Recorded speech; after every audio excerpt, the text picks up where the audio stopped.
Suatu hari, seorang nelayan sedang menangkap ikan ketika ia menemukan sebuah bongkahan emas yang sangat besar. Namun, emas itu tertutup kotoran dan lumut, sehingga sama sekali tidak terlihat mengkilap. Karena tidak menyadari nilainya, si nelayan mengira itu sampah dan membuangnya. Beberapa tahun kemudian, seorang pemahat batu menemukan bongkahan itu dan menggunakannya untuk menambal retakan di dinding. Emas itu pun terbenam di dalam dinding dan bertahan dari serangan meriam selama bertahun-tahun. Waktu pun berlalu. Suatu hari, seorang gadis bernama Lena memanjat dinding istana untuk melihat sekilas sang pangeran tampan. Tapi karena takut ketahuan, ia panik dan terjatuh dari dinding. Bongkahan emas itu juga ikut jatuh bersamanya. Saat jatuh, lapisan luar emas itu mulai terkelupas. Ketika Lena melihat emas asli di dalamnya, ia membawanya pulang. Setelah dibersihkan, bentuk sebuah botol emas mulai terlihat. Namun saat membersihkannya, Lena secara tidak sengaja mematahkan tutup botol tersebut.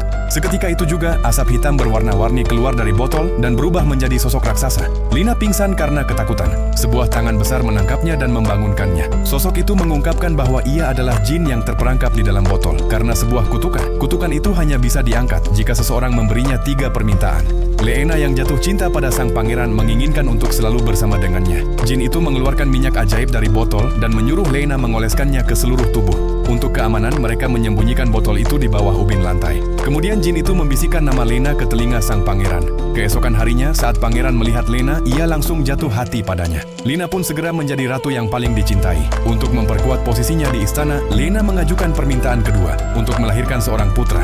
Jin mengabulkan permintaan itu juga. Namun seiring waktu, Lena menjadi sombong. Hal itu memicu kecemburuan dan konspirasi dari para ratu lainnya, hingga pecah perebutan kekuasaan di istana. Sementara itu, sang raja tua hanya mencintai satu ratu, yaitu Sumedha.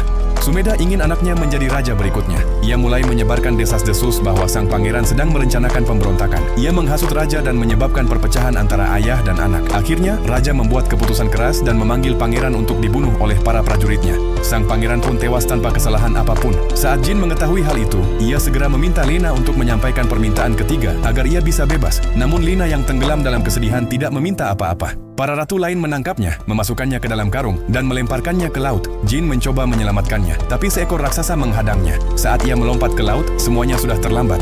Lena sudah tenggelam. Karena permintaan ketiga tidak terpenuhi, jin itu kembali terperangkap dalam botol. Ingin sekali melihat dunia lagi. Jiwanya terus berkeliaran di istana, tetapi tak seorang pun bisa melihatnya.